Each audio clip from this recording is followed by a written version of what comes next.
Mummy को लेके ना मामा के यहाँ जा रहा हूँ, ठीक है? अरे दामाद जी, कौन सी गाड़ी की चाबी लेकर जा रहे हो? कौन सी गाड़ी मतलब? अरे कौन सी गाड़ी बताओ ना। ससुर जी, एक ही गाड़ी तो है हमारे पास जो आपने शादी में दी थी। ये गाड़ी मैंने अपनी बेटी को दहेज में दी थी, आपकी बूढ़ी माँ को घुमाने के लिए नहीं दी थी।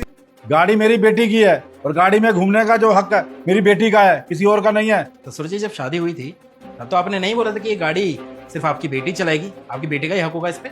आपने कहा था कि ये गाड़ी मैं तुम दोनों को दे रहा हूँ ताकि तुम दोनों की जिंदगी आसान हो जाए, और आज अचानक से ये गाड़ी सिर्फ आपकी बेटी की होगी। देखिए दामाद जी, बात एकदम सिंपल है। जो गाड़ी मैंने दहेज में दी है ना अपनी बेटी को, उसके ऊपर सिर्फ मेरी बेटी का हक है और किसी का नहीं है। मैंने गाड़ी अपनी बेटी की सहूलियत के लिए दी थी, ना कि तुम्हारे लिए। ससुर जी, शादी के 2 साल बाद जो गाड़ी आपने शादी में दी थी उसको दहेज दहेज करके अगर आप कह रहे हैं ना, सच में आपको रिश्तों की कदर ही नहीं है।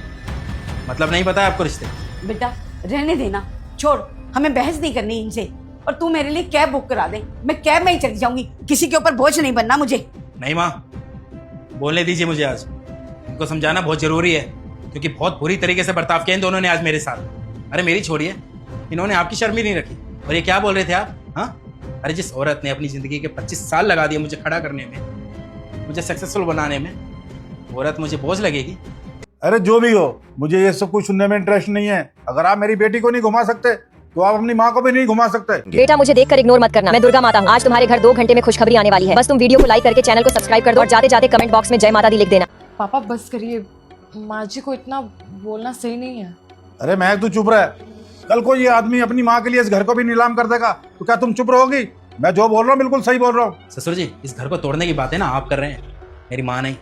और एक बात और बता दो, जिस घर में माँ बाप नहीं होते ना, वो घर घर नहीं होता, सिर्फ और सिर्फ एक ढांचा होता है सीमेंट का।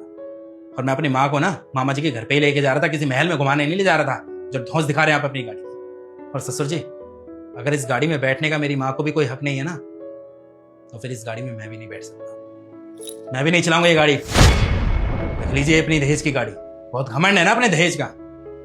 ले जाऊंगा अपनी माँ को कैब में, लेकिन अपनी माँ की इज्जत नीलाम नहीं करूंगा आपकी इस गाड़ी में बिठा कर। और आपको क्या लगता है, अगर आप ये गाड़ी की चाबी ले लेंगे तो मैं दूसरी गाड़ी कभी ले नहीं पाऊंगा?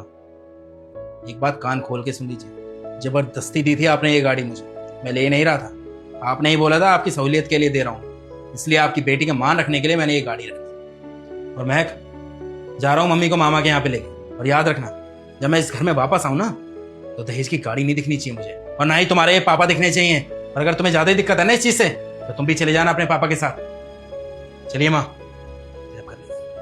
धर्मेंद्र, पापा आप बिना कमाल करते हो, मना किया था इतना मत बोला करो। आप करवा दिया ना खामखा झगड़ा। क्या बोलूं आपको भी।